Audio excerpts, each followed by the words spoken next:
নমস্কার বন্ধুরা, মা লক্ষ্মী কিচেনে অনেক অনেক স্বাগতম জানিয়ে আজকে আরেক রকম একটা ভিডিও শেয়ার করে নিলাম। বন্ধুরা, গ্রামের বাড়িতে শীতলী মায়ের পূজাটা করে নিলাম। এখানে সব গ্রামের মানুষ মিলে শীতলী পূজাটা করে নিলাম।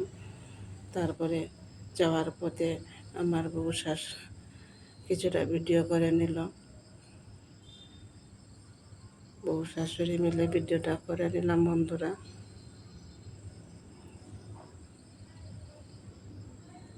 গ্রামের বাড়ি আমরা কদমতলা থেকে প্রায় 2.5 কিলোমিটার দূরত্ব। টুকটুকে আমরা গিয়েছিলাম।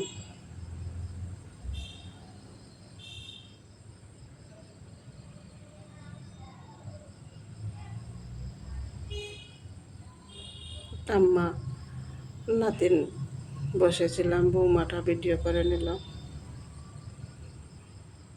ভিডিওটা কেমন লাগে কমেন্ট করে জানাবেন বন্ধুরা। আমি বয়স দিই না। এখানে এসেছি মাধ্যে বাড়ি। আমার স্বামী মাধ্যে প্রতিষ্ঠান করে মন্দিরটা দিয়েছেন। এখানে পূজাটা হয়ে গেল শিব মন্দিরে। তারপরে এখানে বড় বট গাছ, প্রত্যেক বছর এখানে কীর্তন চলে। তারপরে এখানে গাছ বেড়া কাপড়ও আছে। বছরে বছরে যে যে মানুষ করে মানুষটা সম্পূর্ণ হয়। একজনের না একজনে কাপড়টা দিয়ে থাকে। তারপরে আমার নাতিনকে একটু ভিডিও করে নিলাম মহাদেব মন্দিরের সামনে।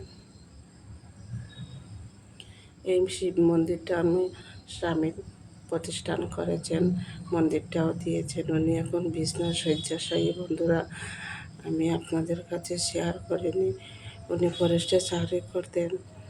ব্রেন স্ট্রোকে রিটায়ার্ডের 2 মাস পরে ব্রেন স্ট্রোকে উনি শয্যাশায়ী। তার জন্য বয়স দিই না। অনেক সময় বয়স দিতে অসুবিধা হয়, তাড়াহুড়া করে বয়সটা দিই না। মনের মধ্যে অনেক দুঃখ চেপে আছে। ভিডিওটা করে খোলাখানে করে ভিডিও করতাম না। আমি কই একটা নিয়ে তো বাঁচতে হবে।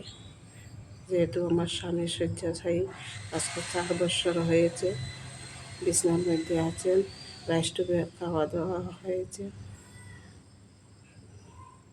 এই মহাদেব বাবার মন্দিরে লীলা পূজা খুব কঠিন।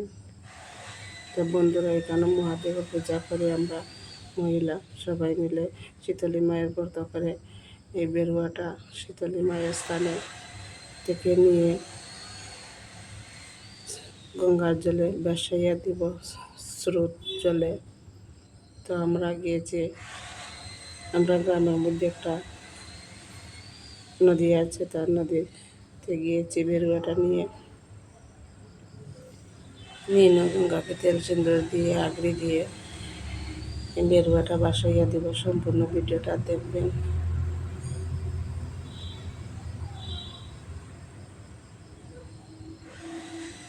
সবাই মিলে একসাথে পূজাটা হয়। শীতলী মায়ের গত শনিবারে হয়েছে কালী ব্রত, আজকে শীতলী ব্রত। শুধু মহিলারা মিলে ব্রতটা করে নেই প্রত্যেক বছর। ভিডিওটা শেয়ার করতে পারিনি, আজকে ভিডিওটা শেয়ার করে নাম অল্প অল্প করে, সম্পূর্ণ ভিডিও করতে পারছি না। যেটুকু ভিডিও করে যেটুকু শেয়ার করে নিলাম। বন্ধুরা, ফুল দুবা বেরুয়া সব কিছু জলের মধ্যে ভাসাইয়া দেব। শীতলী মায়ের বেরুয়া আমরা রকম বাসাই প্রত্যেক বছর। পূজার শেষে বেরুয়াটা নিয়ে গঙ্গা জলে ভেসিয়ে দিয়ে না গঙ্গা পুজো যা করে নিলাম সবাই মিলে।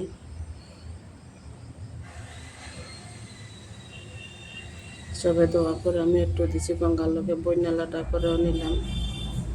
কে কে এই ব্রত করেন কমেন্ট করে বলবেন। গঙ্গা ব্রত বইনালা করা।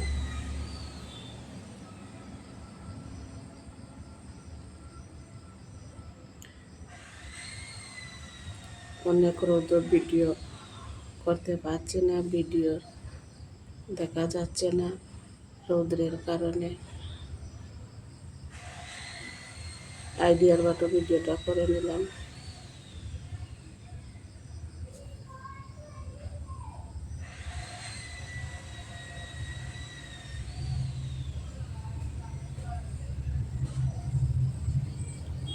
ঘরটা ভরে গঙ্গা জলে একটু গঙ্গা জল থেকে একটু মাটি নিয়ে নিলাম, মৃত্তিকা।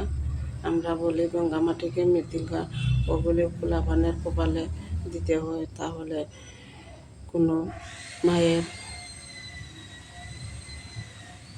রোগ শোক দূর হয়ে যায়।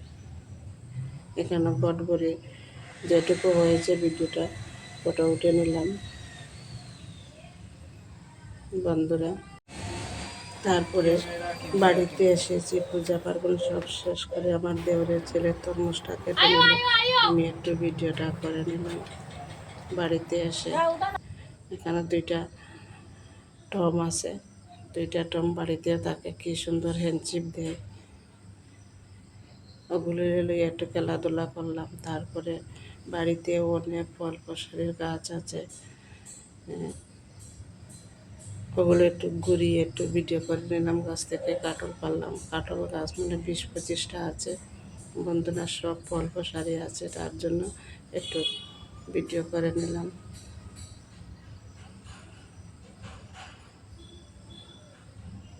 আমার দেওরের ছেলেরে বলছি একটুটা মোবাইলটা ধর, একটু ভিডিও করে নেয়। এরপরে তার আরেকটা গাছে থাকি তরকারি খাওয়ার গাছ বলি আমরা এটা, গাছ থেকে উঠে পেড়ে নিল, একটা তো কাটলও পেড়ে নিল। সম্পূর্ণ একটা 12 মাসি গাছ, কাটল পারল। কাটল পাড়াটা দেখাইতে ভালো মনে হয়, কত বড় কাটল, খুব সুস্বাদ খেতে কাটলটা।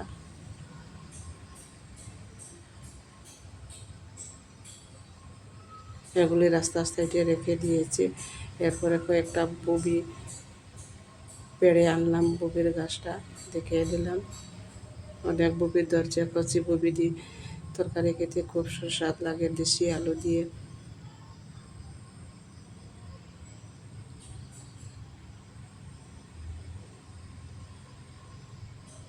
দশ 15টা ববির গাছ আছে বন্ধুরা বাড়িতে, লিচু গাছ, ববি গাছ, আম, কাঁঠাল সব ফসল আছে। বাড়ি থেকে বেরিয়ে আর আজকে 25 বছর হয়েছে। এদিকে রাস্তার মধ্যে একটা লিচু গাছ আছে, লিচু গাছের নিচে ফটো উঠে নিলাম। এরপরে আমার গ্রামের দেওয়ার একটা এই নদীতে মাছ ধরার জন্য রুঙ্গা নিয়ে যাচ্ছে, তার লগে একটা ফটো উঠে নিলাম। হেও খুব খুশি হলো।